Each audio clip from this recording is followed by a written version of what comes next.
Hello friends, তো আজকের ভিডিওতে দেখবো যে আমরা কিভাবে আমাদের আধার কার্ডের নম্বরটা খুঁজে পাবো। কোনো কারণে যদি আমাদের আধার কার্ড হারা হয়ে যায় বা খুঁজে না পাওয়া যায়, তাহলে আমরা আধার নম্বরটা বের করবো কী করে এবং আধার কার্ডটা ডাউনলোড করবো কী করে। তো আধার কার্ড ডাউনলোড করতে গেলে অবশ্যই আধার নম্বরটা প্রয়োজন। তো সেই নম্বরটাই আমরা আজকে কিভাবে বের করব সেই প্রসেসটাই দেখব।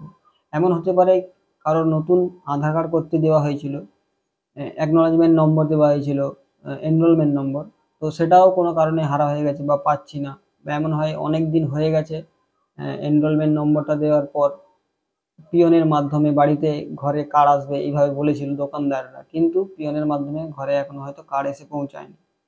তো এনরোলমেন্ট নাম্বারটাও নেই। সেই ক্ষেত্রে বা সেই সময় আমরা কিভাবে আমাদের আধার কার্ডটা ডাউনলোড করব।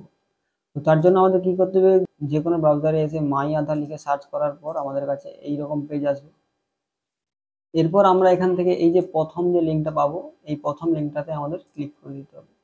প্রথম লিঙ্কে ক্লিক করার পর এই পেজে আমরা চলে আসবো। এই পেজ থেকে আমরা বহু অপশান কিছু পেয়ে যাব আধার কার্ডের। তো এখান থেকে যে প্রথমেই আমরা দেখতে পাবো এখানে লেখা আছে যে আধার কার্ড ডাউনলোড। তো এই আধার কার্ড ডাউনলোড অপশানে ক্লিক করব না, কারণ আমরা তো আধার নম্বরটা জানি না। তাহলে আধার নম্বরটা আমাদের আগে খুঁজতে হবে। তার জন্য এর পরের যে অপশানটা রয়েছে, তো এই যে অপশানটা রয়েছে আমাদের এই অপশানের উপর ক্লিক করে দিতে হবে। এই অপশানে ক্লিক করে দেওয়ার পর আমাদের কাছে এখানে আধার নম্বর চাইবে। এখানে ক্লিক করার পর আমাদের কাছে দুটো অপশান পাবো, আধার নম্বর আর এনরোলমেন্ট আইডি।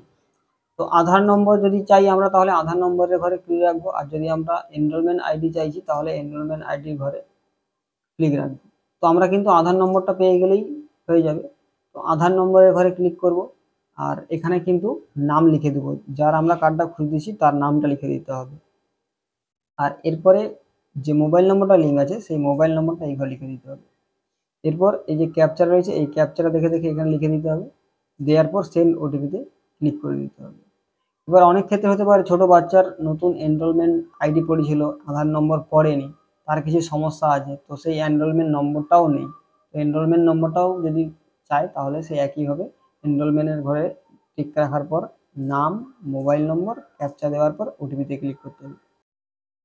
ওটিপিটা দিয়ে সাবমিট করার পরেই কিন্তু ওই ফোনে ওই ব্যক্তির আধার নম্বর চলে যাবে। সাইটে তোমরা স্ক্রিনে দেখতেই পাচ্ছ। তো ওইভাবে কিন্তু আধার নম্বরটা সে জানতে পেরে যাবে। এরপর আমরা এবারে কিভাবে ডাউনলোড করব, আমরা এই ড্যাশবোর্ডে চলে আসব। এখান থেকে আমরা এই যে ডাউনলোড আধার এই অপশানে ক্লিক করলে কিন্তু আমরা এখানে আধার নম্বর দিয়ে দেব। আধার নম্বর দেওয়ার পরে এখানে যে ক্যাপচাটা রয়েছে এখানে ক্যাপচাটা দিয়ে সেন্ড ওটিপিতে ক্লিক করলে ওটিপি চলে যাবে। আরও একটা প্রসেস আছে, ড্যাশবোর্ডে এসে এই যে লগ ইন অপশান রয়েছে, এই লগ ইন অপশানে আমরা ক্লিক করে দেবো। লগ ইন অপশানে ক্লিক করার পর এখানে আধার নম্বরটা দিয়ে দেবো, এই ক্যাপচা দিয়ে দেবো, এখানে লগ ইন করবো। লগ ইন করার জন্য ওটিপি যাবে, তো ওটিপিটা এই ঘরে দিয়ে দিতে হবে। ওটিপি দিয়ে লগ ইন করার পর আমাদের কাছে এইভাবে আসবে। এবার এখানে ক্লিক করলে কিন্তু আমরা ওই ব্যক্তির নাম, ছবি এবং এটার অ্যাড্রেস এগুলো সব দেখতে পাবো। তো এখান থেকে আমরা আবার এই যে লেখা আছে ডাউনলোড আধার, এইখানে ক্লিক করব। এখানে ক্লিক করার পর এই যে লেখা আছে ডাউনলোড, এই ডাউনলোড অপশানে আমরা ক্লিক করব। ডাউনলোড অপশানে ক্লিক করলে এই আধার কার্ডটা আমাদের ডাউনলোড হয়ে যাবে।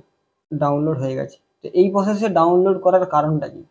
এই প্রসেসে ডাউনলোড করার কারণ হলো, আমরা এই যে ড্যাশবোর্ডে এই যে আধার নম্বর এই ক্যাপচা দিয়ে সেন্ড ওটিপি করি, তাহলে কিন্তু তো 2-3 বার ওটিপি লাগতেই পারে সার্ভারের গন্ডগোল থাকলে। কিন্তু আমরা যদি একবার লগ ইন করে নিই, তারপরে এখানে যদি সার্ভারের গন্ডগোল থাকে তাহলে আমরা এখান থেকে আর ওটিপি লাগবে না 2-3 বার, কিন্তু ডাউনলোড করতে পারবো।